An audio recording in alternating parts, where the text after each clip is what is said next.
Pernah dengar nama Hawa dan langsung mikir tentang dosa pertama?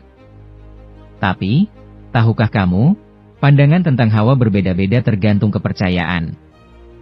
Dalam Kristen, Yahudi, dan Islam Hawa punya cerita yang kadang mirip. Tapi kadang juga sangat kontras.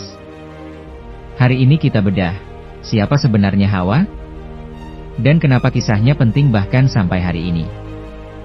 1. Hawa dalam kekristenan dalam Alkitab, Kejadian 2:3, Hawa adalah wanita pertama. Diciptakan dari tulang rusuk Adam. Ia jadi penolong yang sepadan bukan pembantu, tapi partner sejajar. Namun, di Taman Eden, Hawa lebih dulu tergoda ular dan makan buah terlarang. Lalu memberikannya kepada Adam. Akibatnya, mereka jatuh dalam dosa. Tapi penting untuk digarisbawahi, kitab suci tidak pernah menyalahkan Hawa seorang diri. Roma pukul 5:12 justru menekankan bahwa melalui satu orang yaitu Adam, dosa masuk ke dunia. Artinya, dalam pandangan Kristen, tanggung jawab ada pada manusia sebagai satu kesatuan. Dan janji keselamatan pun datang dari benih perempuan, Kejadian pukul 3:15. Yang kita imani sebagai nubuat tentang Yesus. 2. Hawa dalam Yudaisme dalam tradisi Yahudi.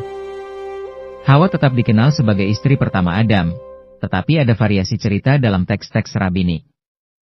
Salah satu cerita populer meskipun bukan dari Torah menyebut adanya istri pertama sebelum Hawa, yaitu Lilith, yang menolak tunduk kepada Adam.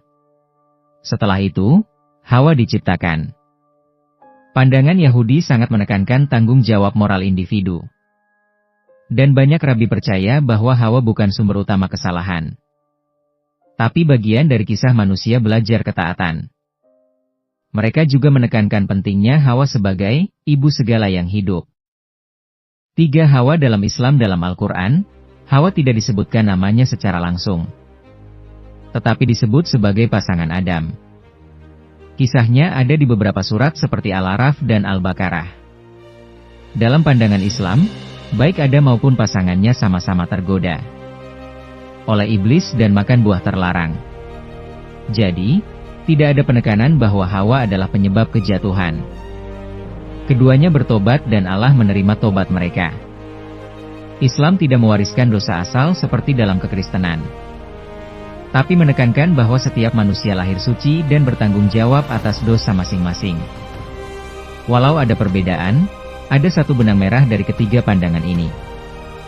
Hawa adalah awal dari kemanusiaan, bukan simbol kehancuran. Ia adalah pribadi yang nyata yang pernah salah, tapi tetap dikasihi. Dan dari kisahnya, kita belajar bahwa manusia bisa jatuh, tapi Tuhan selalu membuka pintu pemulihan.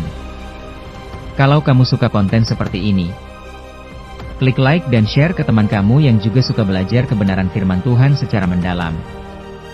Tapi santai. Jangan lupa subscribe ke Iman Tanpa Batas. Karena di sini kamu bisa bertumbuh tanpa takut nanya dan tanpa takut mikir.